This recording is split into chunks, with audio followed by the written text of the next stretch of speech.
Thank you very much. And I wanted to just very quickly just thank Michael and George for organizing the conference and for the opportunity to participate and for giving me the honor to chair the session. I'm going to go very quickly into it. Let me first quickly introduce the panel that I'm honored to work with. Let me first start with Elena. Elena Duggar, who is well known to all of us who work in the sovereign debt advisory field, because she works for Moody's. She's currently serves as the chair of the macroeconomic board. She also manages the research team responsible for the agency's global macroeconomic outlook, and she has been Moody's since 2007, so she has very good experience. And before that, she was also an economist at the IMF, so she's really well knowledgeable about the IMF and how it operates. Immediately to Elena's left is Richard Francis, who also is well respected in the field of foreign credit ratings and for his work in this field. Know him quite well. I know him from when he was actually at S&P, but he's now at Fitch, and he's in charge of Latin America credit analysis. So very good to have you here. And I know that you're also an investment banker. I think it was Morgan Stanley, is that right? So, not quite investment banker. Well, everybody who works for investment banks seems to be called investment bankers anyway. I had the same problem. And then finally, I know that there's no need to introduce Lee, but I will take a few minutes because I do think that I think it's to give his due. It's important. He is in the world of legal sovereign debt restructuring, president restructuring. He is, in my opinion, in everybody's opinion probably, the utmost authority in the subject. And when he speaks, people do listen. So we are very honored to have him here in this panel. He has more than 35 years of experience working with sovereigns all around the globe. And a lot of the presidents that we will discuss today, he actually worked on countries such as Mexico, Russia, Iraq, right now working with our dear friends in Argentina. Can I tell a little anecdote of the Messi story? So there's a very interesting anecdote when after 15 years of the Argentinian authorities trying to reach resolution with the creditors of the holdouts, they were not getting anywhere. But Cleary Gottlieb was advising. For some reason, Lee was not advising at that point. The story goes, and this is a story, it's probably become legend, but when President Macri and the finance minister found out that Lee was at Cleary, he said, "Why did we have Messi in the bench?" Messi, if you don't follow American football, is one of the best players in the world. He's Argentinian. Anyway, so happy to have you. This session that we're going to be running today, the first session we were discussing whether or not Venezuela will default or not. That's the question we were trying to pose. And we're going to move to a situation in which they have defaulted. And the question that we want to ask is, what would it look like? How would it take place? And I was going to have a couple of introductory remarks, but I'm going to skip them because we discussed a lot of those issues already in the first session first. So let me just move directly to the panelists and ask them to comment. But I would like to foresee, I will ask Lee, if you don't mind, if you can start, if you can paint the picture from your perspective, when it takes place, when Venezuela does default, and it needs to be a workout. How would it look like? How do you foresee it? How do you foresee that it will take place? Yes, thank you, Rafael. Very quickly, friends. Most sovereign debt restructurings go through three distinct phases. The first phase is the period when the country is suffering financial distress. Typically, politicians at that point are in deep denial. They often will demonstrate a profound belief in the efficacy of prayer. But at some point, the balloon goes up.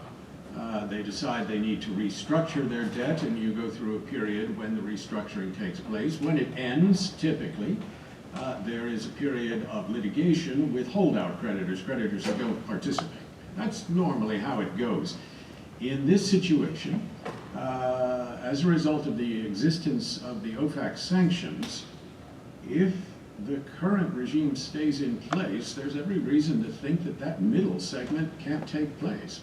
So we may go from a period of financial distress directly into the hands of the litigators. But Rafael's asking the question, let's suppose there is a debt restructuring, what would it look like for this country? The first thing to realize, it will be unusually complicated. First, there are two principal public sector borrowers in the bond market, the Republic itself and PDVSA. That itself is not that unusual, but they borrow under very different legal documents. PDVSA borrows under a US-style trust indenture, the Republic a more conventional fiscal agency agreement. Only the Republic has collective action clauses that permit a supermajority of the holders of an instrument to vote to restructure it with the effect that it binds all holders. Only the Republic has such clauses in its bonds, and even there, not all the bonds have those clauses.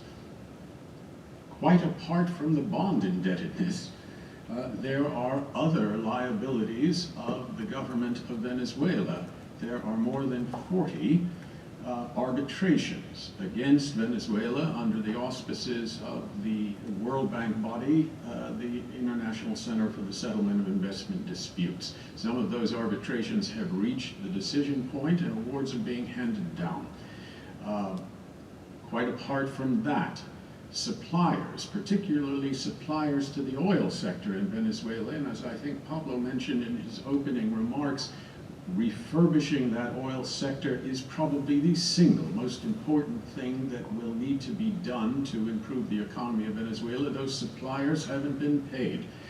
Some of them are accepting promissory notes as payment now, but they have built up due from Venezuela. And in addition, you've got entities like the airlines that have $5 or $6 billion worth of blocked bolivars that are depreciating every minute. And all of that will need to be dealt with. So this will not be a classic bond restructuring. It will have to, a way will have to be found to bring those other stakeholders into the process. Finally, it will be unusual because in the normal situation, the IMF has been monitoring the country every year. So that when the IMF team arrives, they know pretty well what's going on in the country, and they can move into their diagnostic and prescriptive phase in their mission. That won't happen here. When that IMF team gets off the airplane in Caracas, if it does, it will need to investigate exactly what the situation looks like. That will take time.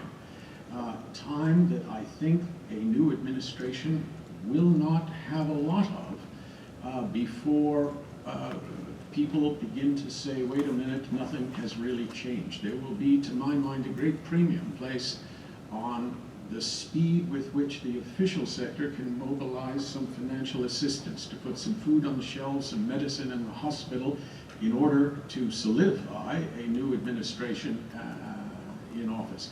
So this will be, when it comes, an unusually challenging sovereign debt workout. Thank you, Lee. Let me just and then turn it over to Richard and ask him the question. Richard, can we take a look from the perspective of the credit agencies and your experience? Can we draw some parallels and some lessons from other debt restructurings and compare them in the case of Venezuela? What lessons can we learn, and how does rating agencies look at it right now? I think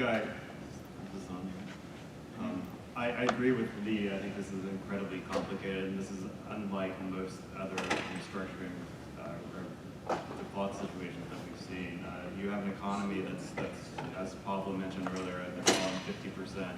You have an economy with hyperinflation that is rising substantially. It could be 13,000%, it could be 130% this year. You have an oil sector which is plummeting, you know, a fall of over 25% of production last year. And of that production, a significant portion is pledged already with China, with Rosneft from Russia. Domestic consumption is about a third of the total production. So even the amount of oil that they produce is not actually producing hard currency. So the situation, I think, is quite different from other restructurings. I mean, I think if you look at, I do have a few slides from, you know, more recent defaults. Argentina, if you look at what happened in Argentina, they went through 3 years of recession, but no recession like we've seen here. They had you know, then they had to devalue the currency. It fell significantly, inflation picked up, but nothing like we're saying in the case of Venezuela. Again, Jamaica, they've defaulted twice. Again, a similar idea, 4 years of recession, but nothing like what we've seen in Venezuela. And you had a stable government, inflation picked up, but nothing really significant. They worked out a pretty easy, you know, 2 relatively easy restructurings. Greece, I think there is maybe a few more similarities with Greece.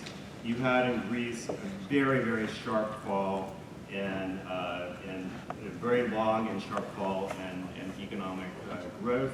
Of course, they are part of the euro, so they couldn't devalue. The only way that they could adjust was through a severe, I wouldn't even call recession, a depression here.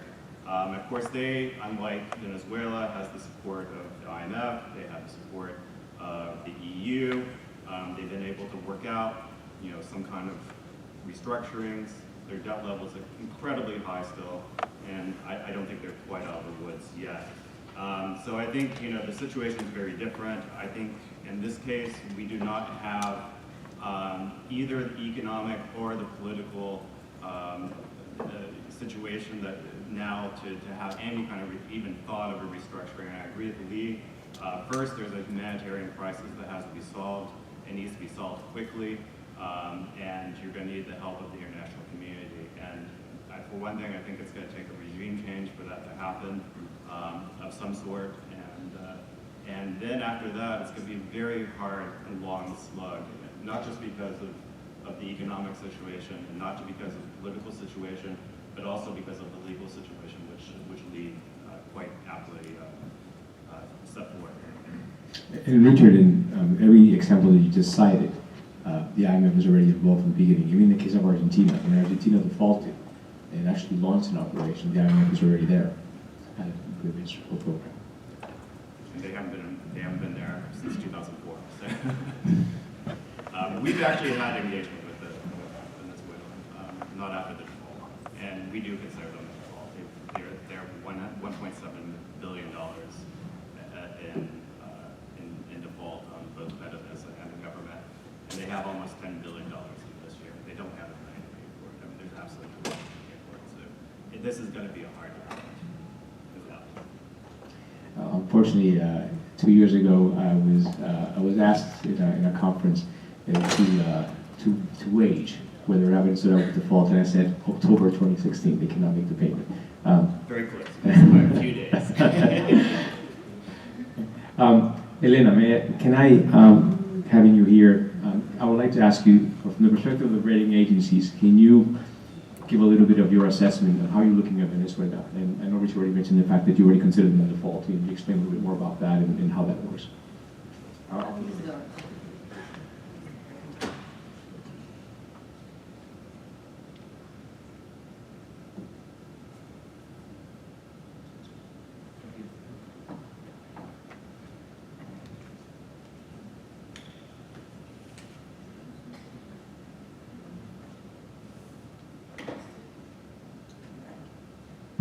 Hi everyone, thank you for joining us today. I'll address two there's a lot of detail on the slides, I'm not going to run over the detail, and I'll skip some of the things that people already addressed. But I'll sort of address 2 questions.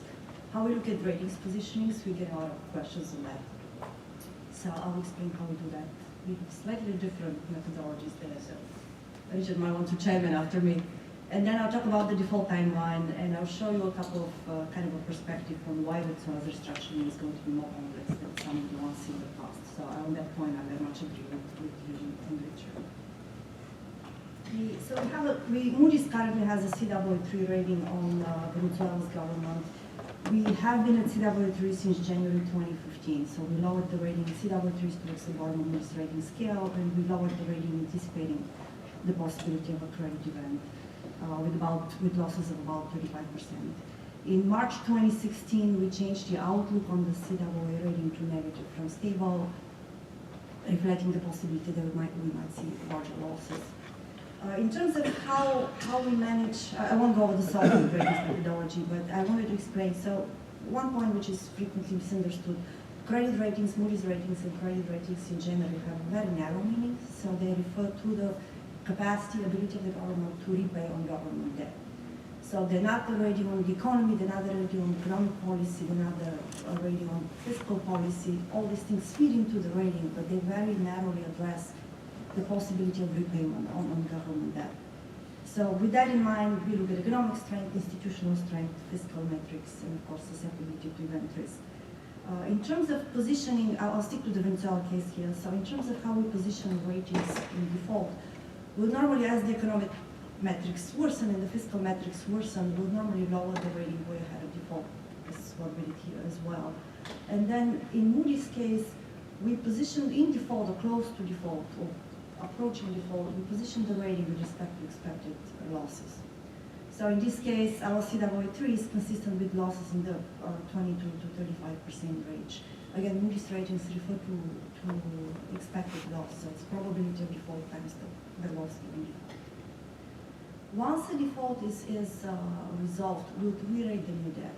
So when you have a distress exchange, usually a new debt gets issued to the sovereign debt exchange. We'll re-rate the new debt looking at the capacity and willingness to repay on that debt looking forward. So that new rating will incorporate if there are any changes to debt levels, fiscal policy, and debt maturity profile, and so on. So currently, again, we are looking at, we just entered a mispayment, and we're looking at carefully monitoring what the negotiations might look like, and trying to sort of think through what expected losses might look like. So we do consider the sovereigns and PDVSA both in default according to Moody's definitions of default. So PDVSA missed the first payment on a bond on which there was no grace period on 2nd of November. The sovereign missed 4 series of bonds that came due on the 12th of November and the 20th of November. So there's since that there a number of bonds both for the sovereign and PDVSA which have missed interest payments.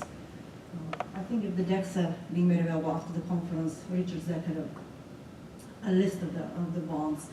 So there's a long list of bonds which are now in default. It's on interest payments.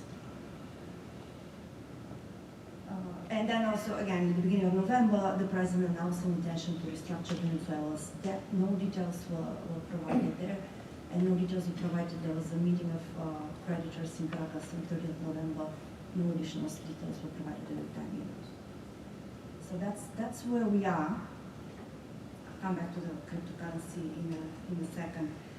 But for a number of reasons, Venezuela's restructuring is likely to be more complex than previous sovereign defaults. And some of the big reasons are the following. So first, Venezuela's external debt maturity profile, and I'll show you what that looks like in a second. The interdependence that exists between the government and PDVSA's finances. The extent of the economic and humanitarian crisis in Venezuela, the social-political tensions, the highly contentious political system, the lack of transparency on economic data, and last but not least, the U.S. sanctions applied to Venezuela and its government, which essentially prohibit U.S. persons and companies to engage in transactions that involve new debt for both the government and PDVSA with the medium or long-term maturity. If you think that if both PDVSA and sovereign debt and the numbers on this deck are only capturing the international bonds debt, if both of those get restructured together, we'll be looking at the 4th largest sovereign debt restructuring in history, following Greece, Argentina, and Russia. So we're looking at potentially very large restructuring. If, in terms of the maturity profile, Venezuela has a complete yield curve. which in terms of a debt restructuring actually makes it quite a bit more complicated. Oftentimes, we have in the past, what we've had is the sovereign bonds have a bullet maturities, a bullet principal payments. They're usually non-amortizing. So when you look at the profile, at that maturity profile, oftentimes you have lower interest payments and then a spike when the principal payments comes due and then it comes down. So the restructurings have focused on taking the spike in the debt profile and smoothing it out over time. This is Venezuela and PDVSA. There's no spike in the maturity profile. It's essentially, and you have about 10 billion of payments coming due, and again, this is only the international bonds for the next, each year for the next 10 years. So to take that out and smooth it out, you really have to look at a large amount of debt. So there's another factor is the critical, and we spoke about some of this, I won't go into bold details, but you have this critical interdependence between PDVSA and government finances, where PDVSA essentially is a key source of government revenue and the key source of foreign exchange for the economy. There are no cross-default clauses between the sovereign and PDVSA bonds, so there's no automatic default on one triggers default on the other. But the link is, it's really the economic link to the source of foreign exchange. Venezuela is facing, in terms of the economic contraction, so far Venezuela is facing a deeper economic crisis than previous defaulters. So if you look at the top two charts, they show the crisis given Venezuela, Argentina, Ukraine, and then the red line is Venezuela. So it's much, Greece, Argentina, Ukraine, and the red line is Venezuela. The GDP contraction so far is looking worse than the previous crisis. And those are, the ones on the charts are the big sovereign crisis from an economic standpoint. And of course, we talked about the hyperinflation. The last couple of points I'll make is on losses, sort of past sovereign defaults offer limited visibility for Venezuela at the moment, precisely because of the different scenarios that could exist in terms of what the restructuring might look like for Venezuela. So if you look at the average historical sovereign loss rate was about 46%. If you take a value-weighted loss, it would be about 70% because some of the large defaults had larger loss rates. But for Venezuela, there are essentially two scenarios, and then those two scenarios on the potential restructuring overlap with the two scenarios on the political front, so it becomes quite complicated. But if you have a relatively quick resolution of the sort of the debt exchange that we saw in 2016, you could have a small loss in terms of NPV returns. If you're looking at more of a liquidity relief or deeper relief in terms of having haircuts on the principal amounts, we're potentially looking at a larger loss. So it depends on which scenarios we're looking at. And of course, the declining oil production complicates things in terms of making the external finances sustainable. Again, in terms of market assets, we often get a question of what that means for market assets and kind of what to expect. On average, sovereign governments have been out of markets for about 5.5 years after a default. And the experience is really all over the place. So the dot plot plots the period of market exclusion on the bottom axis. And it really varies from a few months to many, many years. So it's very, very varied experience across the countries. There's a good correlation with the amount of losses imposed in the restructuring. And the last point I'll tackle is the cryptocurrency. So in December, the president announced in Venezuela to create a new cryptocurrency of the petrol backed by oil, gas, gold, and diamond reserves. For the oil part, each petrol would represent 1 barrel of oil as priced by OPEC and would be supported by the certified crude barrels from the Orinoco oil bed. A couple of, kind of in our view, a couple of concerns with this. One is it's unlikely that the government will be able to successfully institute the petrol amid the worsening political and economic crisis in the country. And even if the petrol was instituted as a virtual currency, we don't believe that market participants would feel sufficiently confident that that currency will be managed transparently. Again, we're looking at inflation of over 1,000% for 2017. And also the other complication is that the cryptocurrency the petrol is essentially backed by oil reserves. So it's more like a note backed by commodities, which is traded electronically. than pure currency. And I think Lee mentioned that in January, OFAC issued a statement, and I'll just quote the first and last sentence. A currency with these characteristics would appear to be an extension of credit to the Venezuelan government. U.S. persons that deal in the prospective Venezuelan digital currency may be exposed to U.S. sanctions risk. So essentially they're saying in their view that does not get around the sanctions. So I'm sure there'll be more questions on that, but I'll stop here. Thank you. Thank you very much, everyone, for your introductory remarks. Before I open it up to the audience to pose your questions, let me just ask a couple of questions. Lee, can I start with you? Sure. The first question I want to ask you: you're now in a situation where Venezuela has defaulted, hard default. What are the legal strategies and options that are available to the bondholders and to the other stakeholders and creditors to be able to, because it's going to take a very long time for them to be able to reach a resolution. What can they do to protect their position, protect their interests, to ensure that they can put everything in motion? I think the first thing to realize is that not since the 1980s with Mexico have we seen a sovereign needing to restructure its New York law bonds that had this extent of commercial contacts with the United States. It dwarfs those of Argentina back in 2001. That raises the obvious risk, legal risk of holdout creditors, that a holdout creditor of Venezuela might conclude that there are assets within its reach that it could seize and recover more than whatever the debt restructuring is proposing. I would expect the majority of bondholders to approach this situation sympathetically. They will wish to see a return to normalcy. I think there's no illusion as to how difficult this task is going to be, both for the Venezuelan authorities and for the official sector. But most bondholders, I think, would support that, but not all. Old sins cast long shadows, and Argentina was an old sin.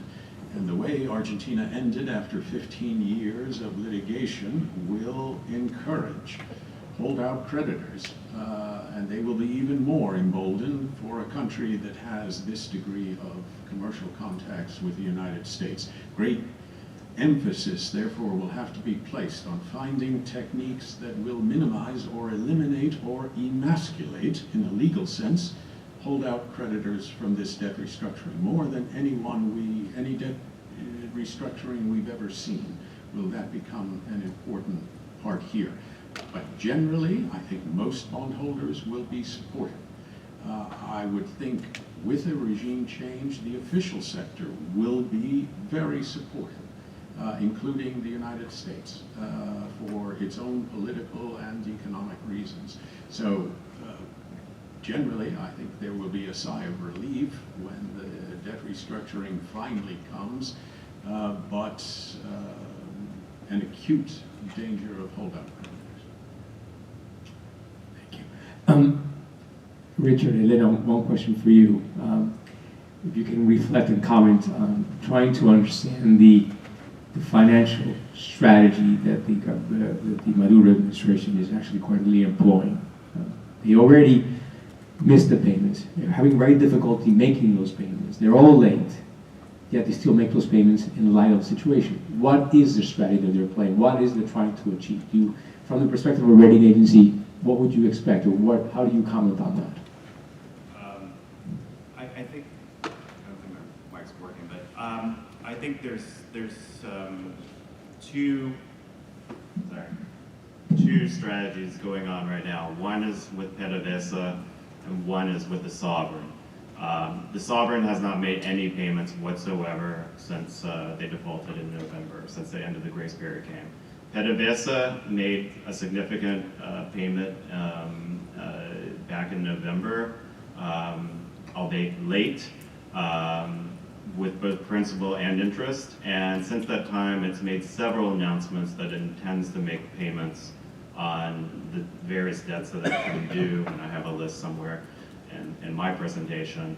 I would suspect that the reason that there is a differentiation in strategy is that PDVSA feels that, and probably rightly so, that there are assets to attach, and there is a risk of attachment, and I guess some news recently came out that, in fact, a shipment from PDVSA was detained and seized in Curacao.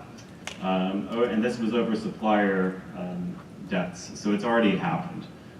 So if you're a bondholder and you expect to get paid, there's a rationale that you sit and wait for the payment, even if it's late. The legal costs are very expensive. Maybe Lee could talk about that. So I think that's the differentiation in terms of strategy right now. Clearly, there's an ability situation right now, and I'd actually like to show one of the slides that I have because I think it's very illustrative of the issue of the ability. Okay.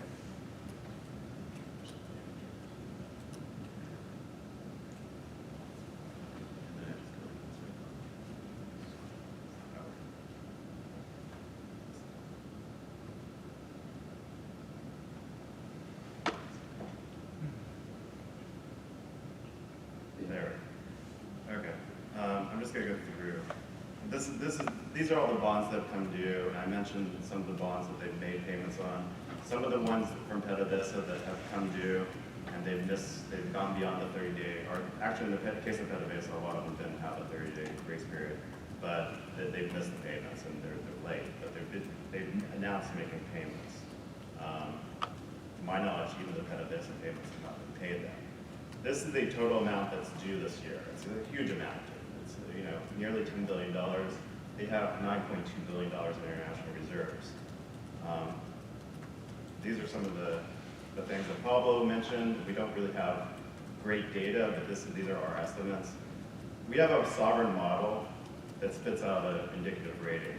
Venezuela is off the charts. Everything is red. It's bright red.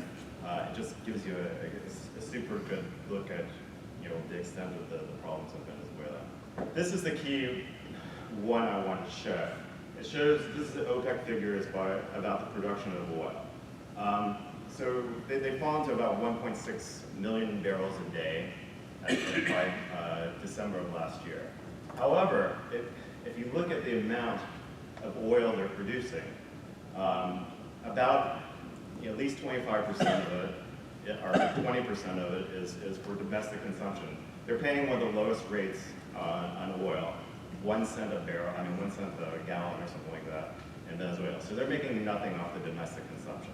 Luckily, not luckily, but domestic consumption's falling because the economy is in a huge depression, basically.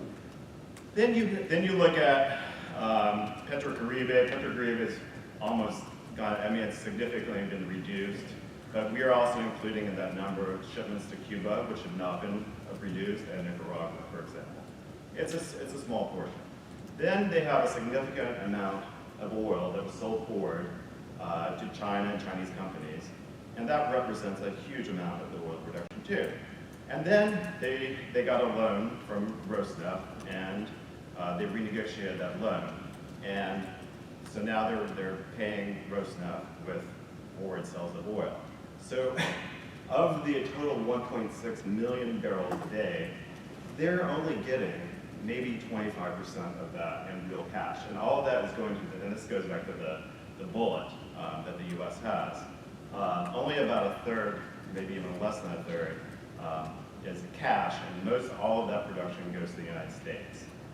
So the United States, I think what's going to happen when the elections happen on April 22nd, first, maybe before the election, the U.S. will stop the import or the export of oil to Venezuela, which they need to process the heavy crude oil in Venezuela. Then, after the election, they might stop exports from Venezuela to the United States. They can ship it to China, they can ship it to India, they can ship it to other countries. The problem there is the margins that they're going to get are going to be reduced. So the bottom line here is, you hear 1.6 million barrels a day being produced. the actual cash that they're getting is much less than that. So I think that's very important in terms of the ability going forward for Venezuela and for PDVSA, and all these bonds coming due are going to be much harder to pay, and that's why they're in hard default. But even the strategy of paying these bonds late it's just going to be not possible at some point. Elena? Yeah, I think I agree with that. I think that there's really a balance of payments problem where the foreign exchange flows essentially do not balance out. The foreign exchange that comes in because of primarily due to the oil exports need to support domestic spending, plus Venezuela imports a very large amount of goods and services, including basic stuff like food and medicines and other. So when oil prices fell, initially the sort of the fiscal accounts were hit, if you will, the balance of payment accounts were hit on two. First, when the oil prices fell, some of that was covered by drawdowns in reserves, some of that was covered by pulling out from the other special funds on the side, and those have come down. And then the second thing that happened is oil production has now come off. So with the oil production at the level where it is now, the balance of payments does not support. So they would either to make just the foreign exchange flow sustainable, either oil production needs to go back to the previous levels, or oil prices need to come up, which we didn't expect from a global perspective. Just two other points. My understanding is it takes $7 billion just to maintain production, and another $2 to $3 billion a year if you want to increase that production by 100,000 barrels a day. PDVSA oil productions for the company itself has fallen 75%. All the production, large amount of the production that's left is being done by the joint ventures, basically, which means they're not getting, again, PDVSA is not getting the full amount from these joint ventures. They have to pay something to them. And Schlumberger had to write off several $100 million of money that was owed because of non-payment from PDVSA. And Schlumberger is one of the key players in the oil sector in Venezuela. It just shows that the oil sector itself, which is the main cash cow for Venezuela, is in crisis. The only cash cow. Right. At this point. Yeah, and some we should mention, right, so that some of that pressure was absorbed by reducing imports over time. But again, given that imports are basic food and medicines and basic goods, there's only that much you can compress imports. Lee, do you want to? Well, in that case, let me quickly open it to the audience. Arturo? Yeah, so in the case of Moody's, the rating you mentioned incorporates a recovery value estimate, if you will. And I was just wondering, it struck me as fairly generous given the situation. Something that would be even below the average, although the average is very skewed, of course. So what kind of on the optimistic side assumptions did your team make in order to come up with those numbers, and what confidence do you have on that?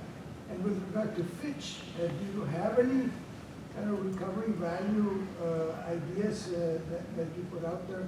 People on the street, of course, I've seen anywhere from 20% to 100%, depending on the assumptions, especially on how fast and to what extent the oil sector can come back to life. But Yeah, so again, the COO3 that we currently have in Venezuela is consistent with losses in about 20 to 35%. There are really two scenarios, and I think over time the most severe one is becoming more likely. And again, that's the reason we have a negative outlook on the rating. We actually think that the downward scenario is becoming more likely. But I think from a recovery perspective, it really depends on where the debt restructuring goes. If it goes to a situation where you just get liquidity relief by stretching out maturities for a few years, then you could be looking at very low losses, similar to the 2016 deal. If it goes to trying to provide, larger restructuring, provide more debt relief with potential haircuts on the principal, and we will give much larger losses. Yeah, just in the case of Fitch, we don't have this idea of recovery rating. We just, if the government goes in default, it's in default. That said, I kind of came up with 4 scenarios, and then you could probably do a probability of each. One is the regime change, and it goes the way of Cuba and Zimbabwe, which means you get 0, basically. There's the default for 20 to 50 years. Second, you have a regime change within Chavismo. You stabilize, and you have a hard-line government position, but somehow it's a new face, and they're able to restructure. Then you have, possibly Ecuador, Argentina, where you get 30 cents on the dollar, basically. Then you have a regime change within the opposition, a real change. But given all the problems that we talked about, a huge amount of problems, a huge amount of challenges, they're not really able to stabilize, or they're not able to stabilize well. Then maybe you have a Belize, which was mentioned earlier, where you have a series of defaults, but you get something back, probably not a lot either.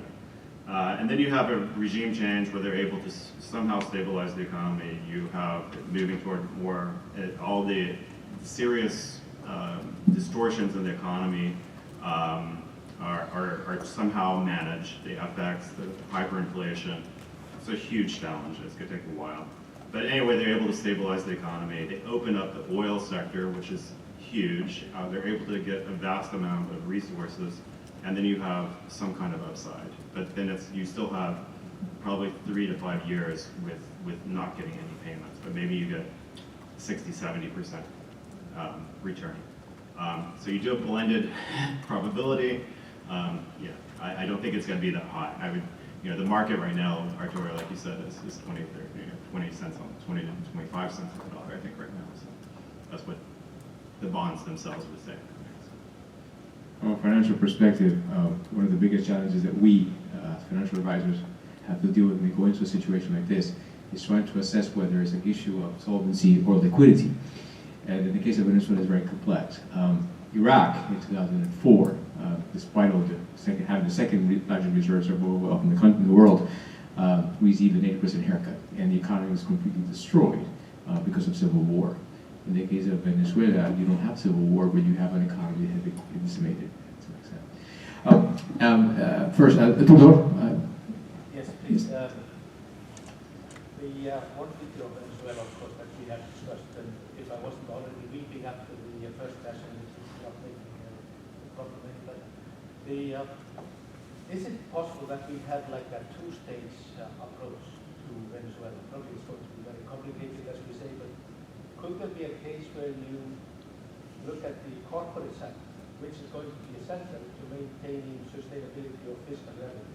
So you start with the PDVSA, you do a restructuring that's more akin to a corporate restructuring, and then you could possibly have some time from that until you take on the sovereign debt restructuring. Do you believe that's a plausible way to think about the case? Lee, I think this was a question made for you. Yeah. Lee, can you repeat the question, please?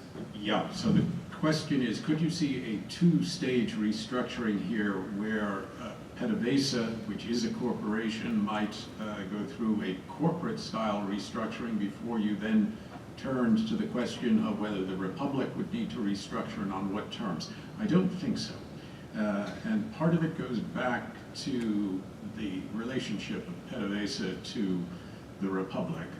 PDVSA, 95% of the foreign currency earnings of this country come from the sale of oil. That's from PDVSA. Under Chavez and Maduro, PDVSA, the independence of PDVSA has been largely eviscerated. It is no longer really an independent corporation. And I suspect that the market will view both the Republic and PDVSA as essentially one homogeneous body. And if you want to do something with one, you're probably going to have to do it with the other. There have been ideas put forward that you would try to put PDVSA into bankruptcy, for example. The whole point of that would only be to try to get recognition of such bankruptcy in this country. Look, PDVSA produces 95% of the earnings for the country. Putting PDVSA into the hands of a bankruptcy judge would be an existential threat to the government, unless the government knew it could control the outcome of the bankruptcy proceeding. But when the equity holder of an enterprise controls the outcome of a bankruptcy proceeding, it's not one likely to be respected elsewhere. So my guess is that if the balloon goes up, it will go up for both, and my guess is that the market will insist that whatever is done for one is also done for the other. But that's just a guess. There are contrary views. I think one other thing is that all of the oil in Venezuela is owned by the sovereign. PDVSA is the executor of that oil. So it's, again, I think I kind of go back to what you're saying. Yeah. Please. Yeah, in the discussions, there's been a lot of talk about the time needed for the IMF to come and determine just what the fiscal situation is, what the economic situation is. That will require, I don't know, 6, 12, 18 months. And during that time, we'll need a lot of funding from the IMF and other multilaterals to help with the humanitarian situation. How do you provide that time? I guess this is mostly a question for you, Lee. How do you provide that time when there's so many assets that can be captured in the U.S., especially with PDVSA? What are some tools or experiences, maybe the Mexican example from the 80s could be applicable here, I don't know. But is it possible to have 6, 12, 18 months where an assessment is done and where money needs to flow into the country while preventing creditors from attaching assets? Yeah, very good question, and you're right to think it will be a critical question.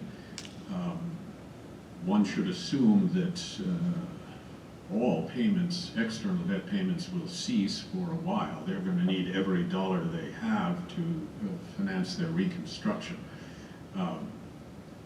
The bonds, both of the Republic and of PDVSA, require 25% of the holders to accelerate the bonds. So that is one break.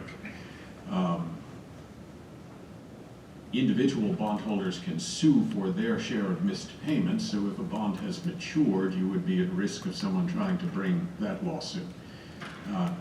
U.S. courts, the history of this in this country, U.S. courts have been very accommodating to sovereigns who have been sued during periods when they're attempting a debt restructuring. That was true in Argentina. We think of the judge who handled Argentina, Judge Grisey, as toward the end of that 15-year process being very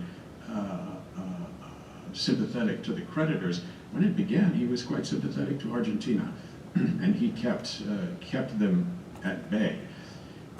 There might be things one could do within the individual bonds with simply 50% of the holders agreeing that would tend to try to replicate what in corporate bankruptcy would be called an automatic stay.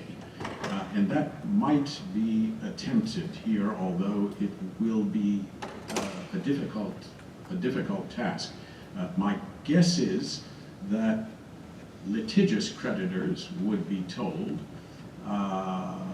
you can go ahead and sue, but that will take you a long time, and during that period there's likely to be a debt restructuring, and that debt restructuring will result in a consensual change of the terms of this instrument, and so you might, at the end of the process, be left with nothing but your regrets and your legal bills, because your fellow bondholders will have amended the terms of the instrument to nullify your lawsuit. But it's going to be a very difficult issue.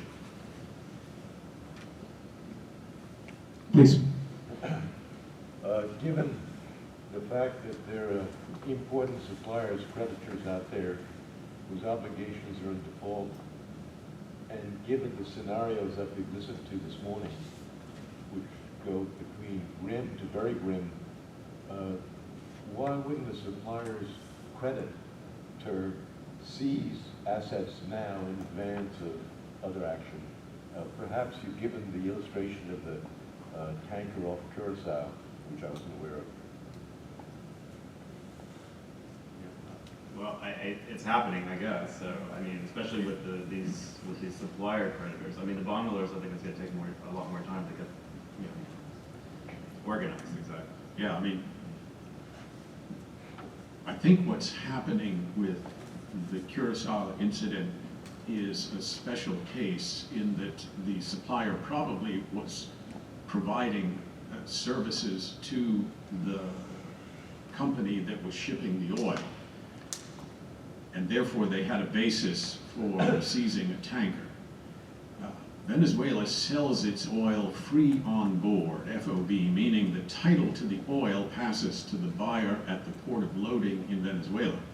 So this is not a situation in which holdout creditors or any creditors, supplier creditors, will be at the port in Galveston with the sheriff attempting to attach the oil. Why? Because the oil already belongs to ExxonMobil or whoever bought it. There are assets of PDVSA owned through holding companies in this country, principally Citco, that are potential targets. But the supplier would have to have PDVSA as its obligor and would have to follow that route. PDVSA has been attempting to satisfy some of these suppliers by issuing promissory notes. And a number of companies like Schlumberger have taken promissory notes, and some of them have sold those notes at a very heavy discount in the market. Perhaps one more question, please. So I think you mentioned about, we need to bring forward shareholders into the board, including those who will be selling bonds, the visa bonds, and okay. But isn't it how the creditor coordination is likely to work out in that case? Because even if you're saying about coordination between some of the visa bonds, how the composition of creditors actually? Is there any particular legal terms which will prevent sort of coordination? No, nothing that would prevent coordination. I would expect to see committees representing different creditor groups appear. Certainly the bondholders will do that. I would expect to see the suppliers do something. Perhaps a separate committee for promissory notes. There could be a multiplicity of these committees. The one thing that Venezuela will have going in its favor is that it will inevitably be issuing new bonds as part of this restructuring. Those new bonds are a kind of currency for it. And I would expect to see the authorities go to, let's say, the ICSID award holders and say to them, we will settle your ICSID claims by issuing you these new bonds as well. But the potential here for inter-creditor rivalry is probably the most we've seen since Puerto Rico, which has not turned out all that happily.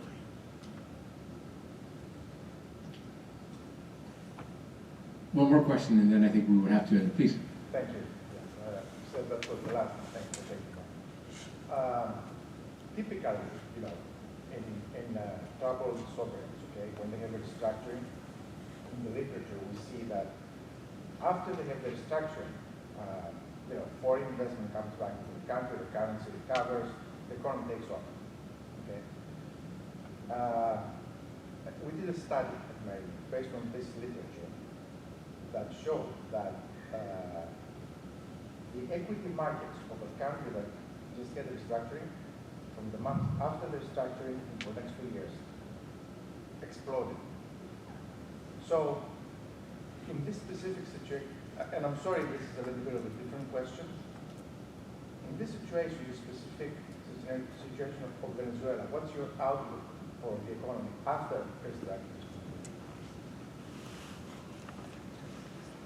I mean, typically, I think you're absolutely right. There's usually a pretty sharp rebound in many cases, like in Argentina. But I think, the case of Argentina, you have to think of the time that they restructured, and it was kind of the start of the boom of the commodity cycle, and actually the depreciation of the peso helped make the economy much more competitive. It did attract investment in various sectors. So that's one case. In terms of an equity market, everything's been nationalized in Venezuela. I don't know how much there is going to be invested in the equity market there. So I would think that if there is some stabilization, and given how sharp and deep this recession has been, or depression, I would say at this point, you could actually see a pretty sharp rebound relatively quickly in a stabilization and a restructuring scenario. It's just going to take time, but there's certainly an opportunity there in the right scenario. Of the four scenarios I laid out, probably the fourth scenario, the good scenario. Elena, do you have any thoughts? Yeah, I think it's really tied to the economic recovery, right? Normally, there's, as part of the restructuring, there is change adjustment to economic policies which make the economy recover. So I think here the question is how you get to that economic recovery. Well, thank you very much, everyone, and I think we just came to an end. We did it exactly at the time that George asked me to end it. I want to thank panelists Lee, Richard, Elena. Thank you very much for your views and for letting us on your thoughts. We appreciate that. I think we're going to break now for some coffee, and then we're back to session 3. Thank you.